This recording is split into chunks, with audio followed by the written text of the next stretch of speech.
in the Amityville Horror. In December 1975, my family and I moved into a charming Dutch colonial house at 112 Ocean Avenue in Amityville, New York. The Lutz family, George, Kathy, and our 3 children, Daniel, Christopher, and Melissa, was thrilled to find such a spacious and affordable home. The low price was due to the house's dark history, which we were aware of but chose to overlook. A year before we moved in, Ronald DeFeo Jr. had murdered 6 members of his family in the house. He claimed he was driven to kill by voices in his head. We believed the past was behind us, but from the very first night it became clear that the house held more than just memories. Strange occurrences began almost immediately.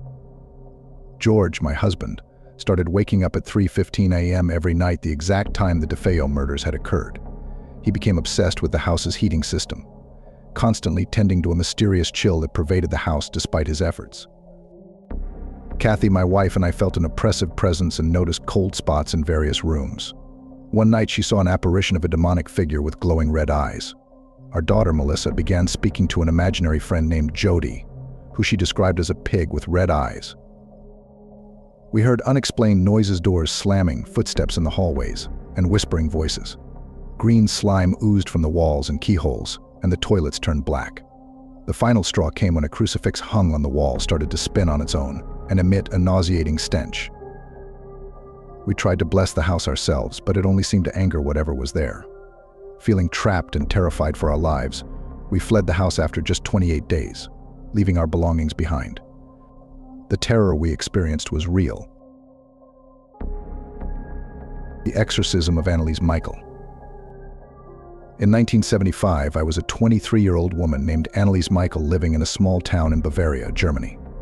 I had always been deeply religious, but I started experiencing terrifying visions and hearing voices that condemned me. My parents and I sought help from both doctors and priests, but my condition only worsened.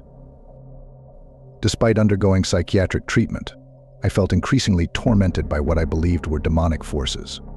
My body would convulse uncontrollably.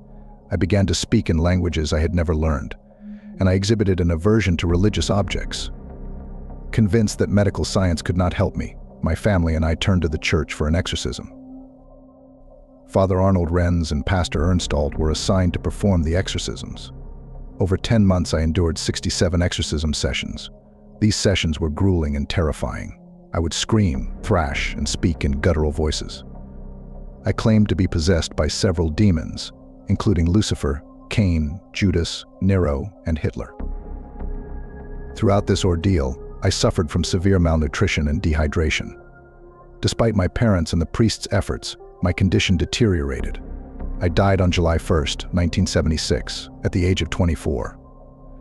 The subsequent trial against my parents and the priests brought worldwide attention to my case, raising questions about the Bell Witch haunting. In the early 19th century, my family lived on a farm in Adams, Tennessee. We were the Bell family: John, Lucy, and our children. Life was peaceful until strange events began to plague our home. It started with faint, unexplained noises knocking on walls, scratching sounds, and faint whispers. The disturbances grew more intense. Objects moved on their own, and our children were physically attacked by an unseen force. Our daughter Betsy bore the brunt of these assaults, with her hair being pulled and her body slapped and bruised by invisible hands. The entity revealed itself through a voice. Calling itself the Bell Witch, it seemed to have a particular vendetta against my father, John. The witch would torment him with threats, curses, and physical attacks. Despite numerous attempts to rid ourselves of this malevolent spirit, it persisted. One of the most terrifying aspects was the witch's apparent ability to predict the future and read minds. It would mimic the voices of family members, spreading fear and confusion. Word of our haunting spread, and people came from far and wide to witness the supernatural occurrences. After years of torment, my father fell seriously ill, and the witch claimed responsibility. In 1820 he died, and the witch celebrated his death. Though the activity lessened, it never completely ceased.